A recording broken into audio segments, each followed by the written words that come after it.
मैं जरा कांग्रेस के उस महाशय से पूछना चाहता हूं, देश की जनता को जवाब दो, आपकी इस आधार कार्ड की योजना देश के लाखों करोड़ों रुपए डूब गए। आपने ऐसा क्या पाप किया, सुप्रीम कोर्ट को डंडा चलाना पड़ा? जवाब दो। भाइयों बहनों, मैं आज पहली बार एक बात पब्लिकली बताना चाहता हूं।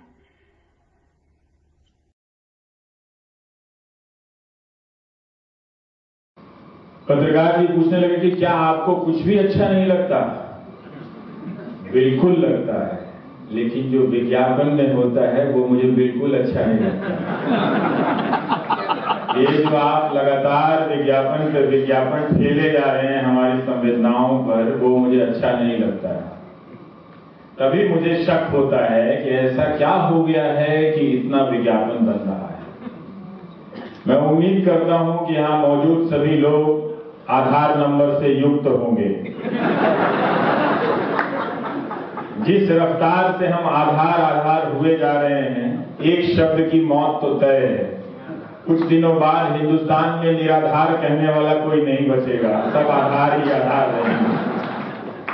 तो आधार नंबर से लैस होंगे। एक दिन ये भी सरकारों को आइडिया आएगा कि जो खिलाफ हैं, जो अलग हैं, जो किनारे के लोग हैं, जो हाशिए के लोग हैं, वो किस सभा सम्मेलन में जा रहे हैं और किसे सुनने जा रहे हैं, अपना आधार नंबर जमा कराएं, ताकि इससे उनके जगह जगह जाने की सारी प्रक्रिया पता चले, रुचि पता चले। जो काम फेसबुक के जरिए होता है वो अब सरकारें भी कर रही हैं।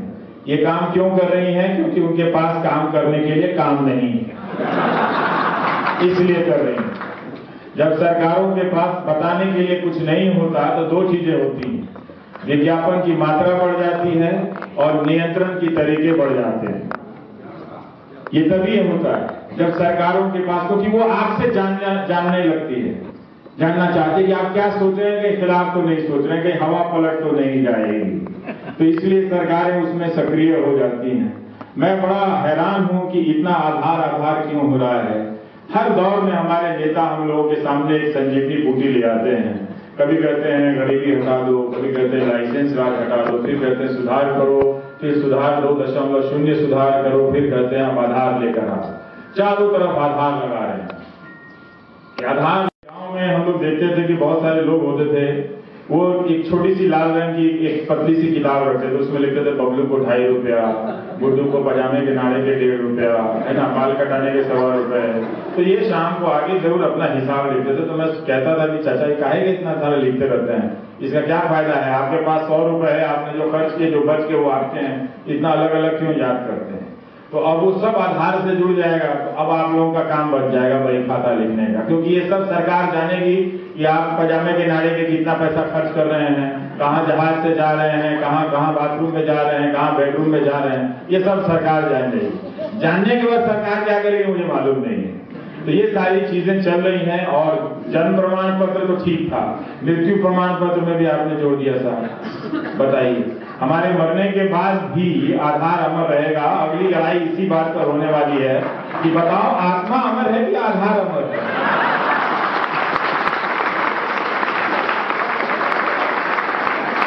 तो कोई गीता को कोट करेगा पर मुझे कोट करेगा कि नहीं आधार अमर है, आत्मा अमर नहीं है, क्योंकि आत्मा के प्रमाण नहीं है, आधार के प्रमाण है। वो UIDAI के यहाँ जमा है, आपके दुनिया से जाने के बाद भी आपका आधार है। तो ये हालत की स्थिति में है, नियंत्रण की स्थिति में है। सारी समस्याओं की जड़ आधार और वो दवा है। कोई खांसी, सर्दी, क्रोसिन, एनासिन, विटामिन, ये सब की दवा के रूप में पेश की जा रही है। तो इनको एक आधार मिल गया है हमारी सरकारों को। वो आधार इसलिए मिला है कि हम सब अब जनता तो रहे नहीं, और हम सब जनता ना रहें इसकी तैयारी हो रही है। जो हुकूमत है अब वो बदल गई है, वो आपकी हुकूमत नहीं है, वो हमारी भी हुकूमत नहीं है, वो चंद लोगों के ख्वाब की हुकूमत है जो वहां पर हमेशा के लिए रहना चाहते हैं, और इसलिए वो इस नंबर के जरिए सारा खेल करना चाहते हैं।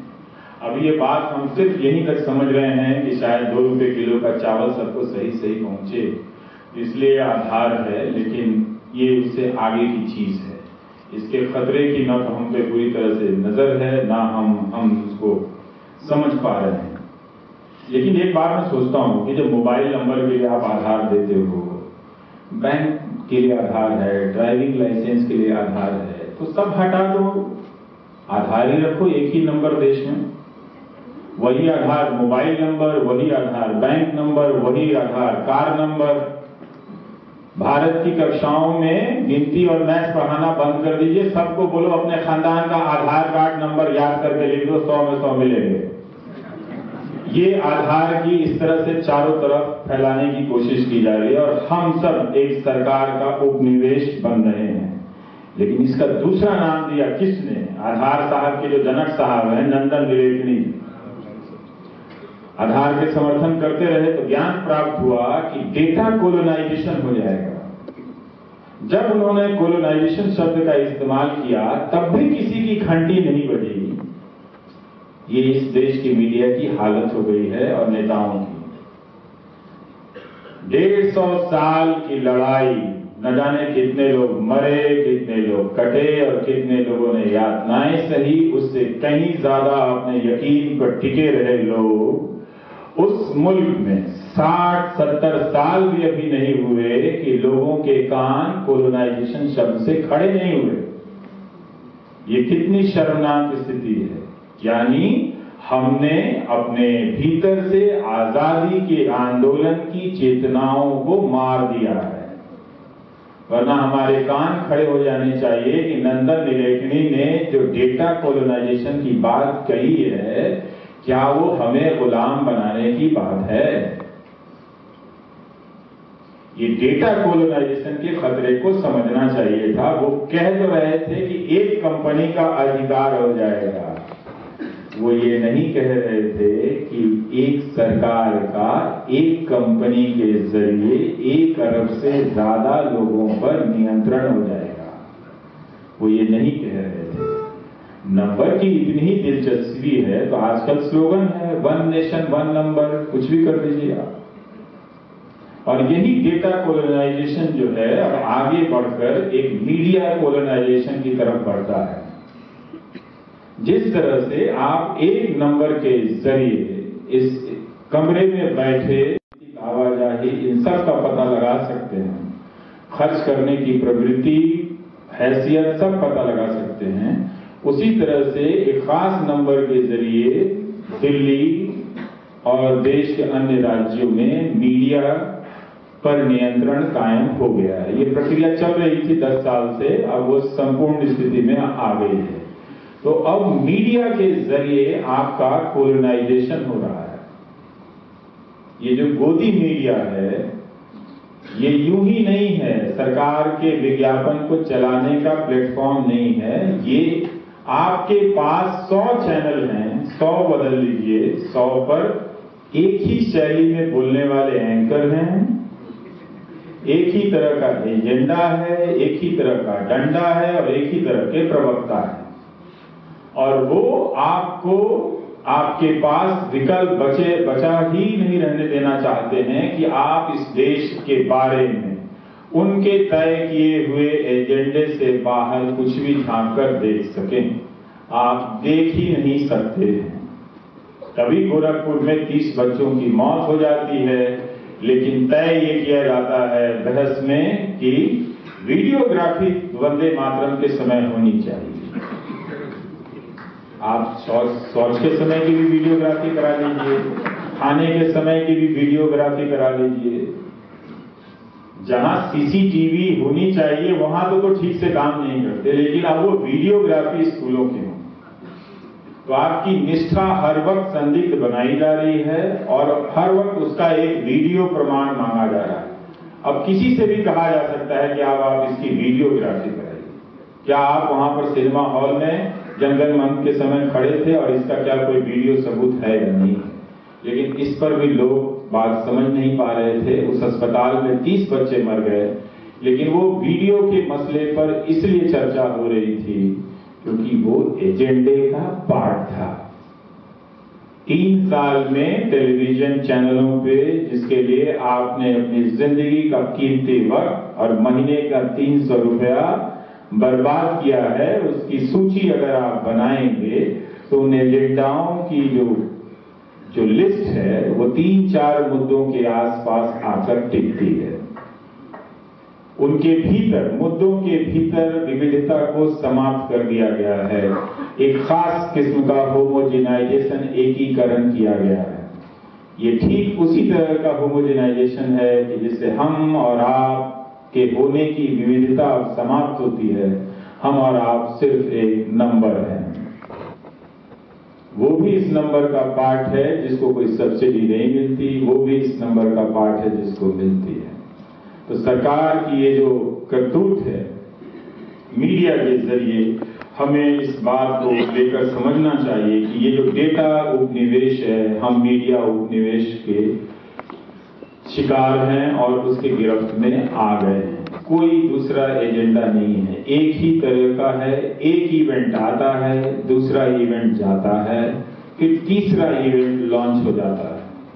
कोई बुनियादी सवाल पूछने के लिए खड़ा नहीं है, ना तो उसमें साहस अब बचा है।